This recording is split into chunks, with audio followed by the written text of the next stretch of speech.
Gumayusi on Jinx. Well, we've been talking about Braum in this entire analyst desk, but for sure, Jinx was the one that carried Teamfight State in the later phase of the game.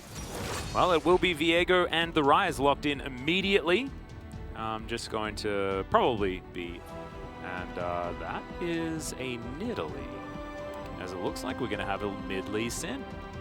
It's carrier. I don't. He's probably just going to lock in Leon at the last second. Yeah. Okay. That's fine too. Like that a lot. Trundle also very solid. Poorly for Kana. Kingen's mana bar is getting taken low, and they have no idea that Owner is on his way top. That's a big wave that is stacked, so they need to be a little respectful. Yeah, very hoppable as well as now Kingen. He does have flash, but he has no way out, and that is a super easy first blood to come through for T2. Having a good time. Let's have a look at this one more time. Kingen just a little bit too far up in the lane, unfortunately. And I gotta imagine that this is also somewhat of a pre-pam. The other side.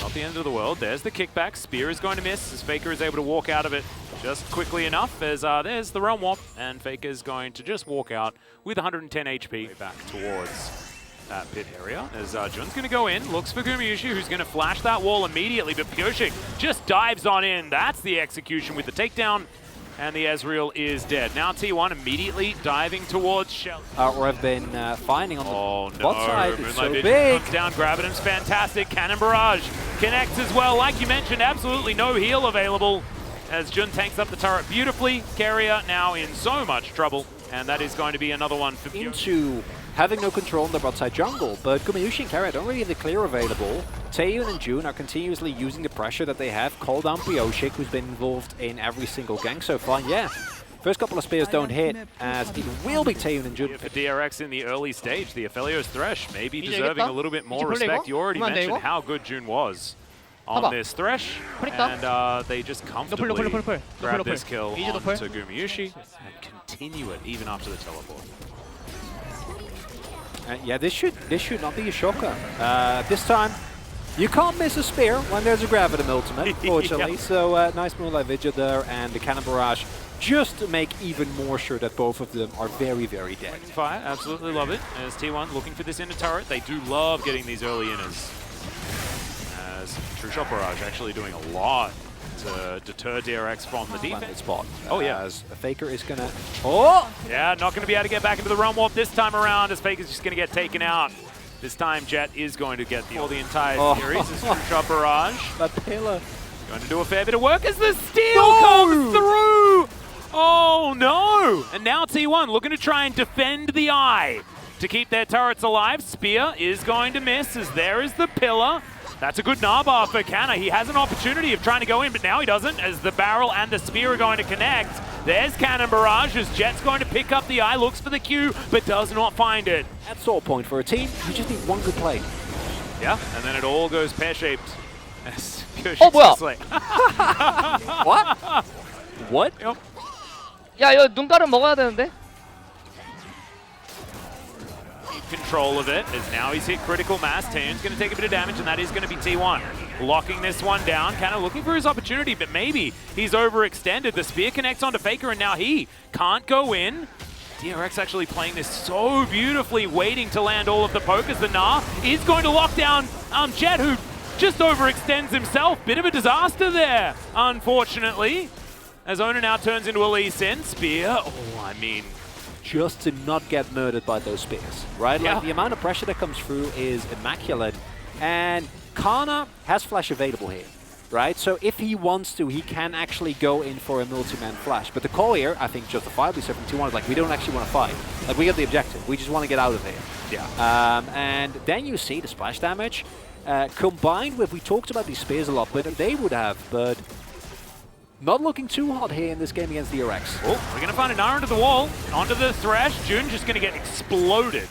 Guma able to do a whole lot of work there as the Realm Warp. Going to get onto the Baron as T1 still standing in the area, not sending anyone home. to try and defend this one.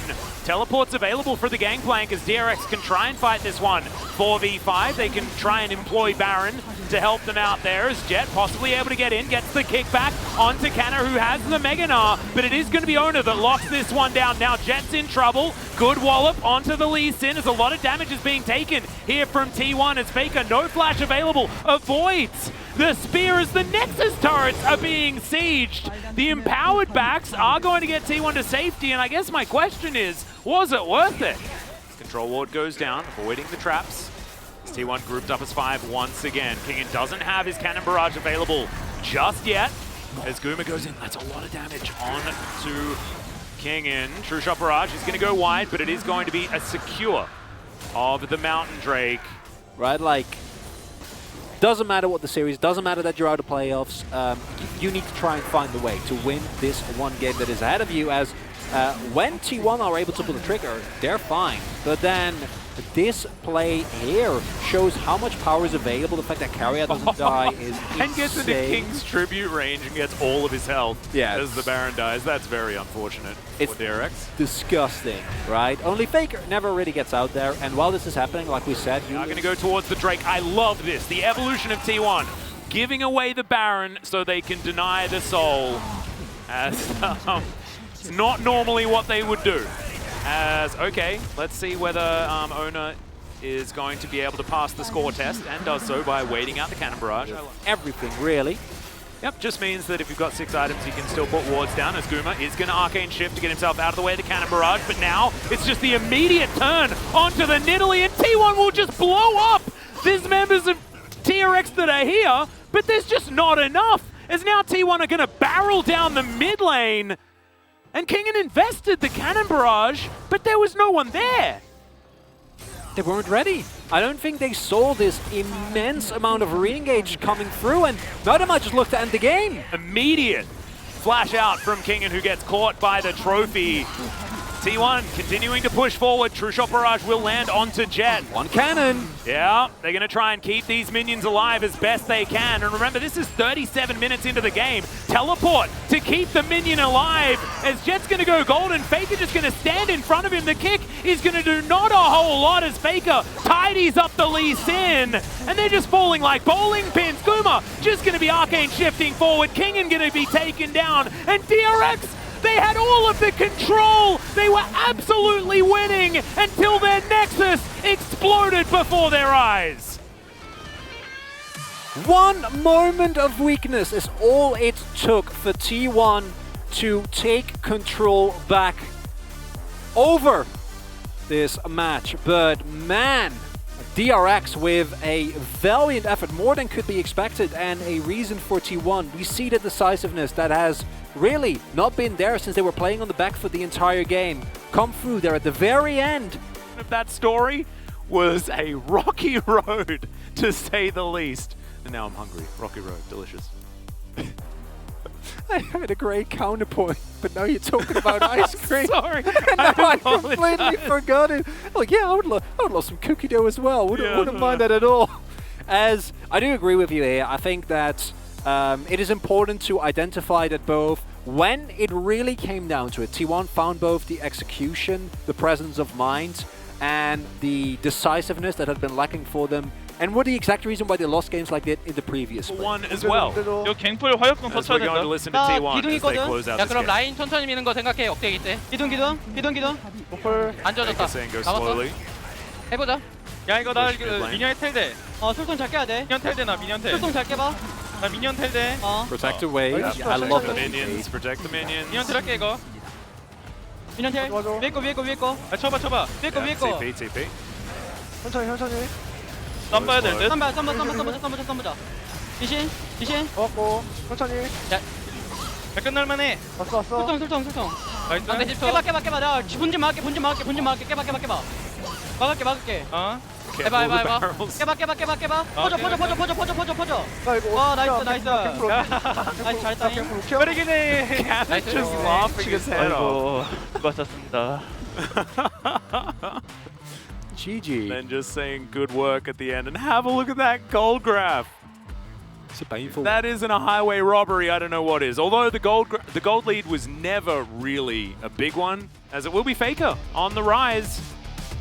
I don't know whether he would have been my choice, but I think there were a lot of different options this game.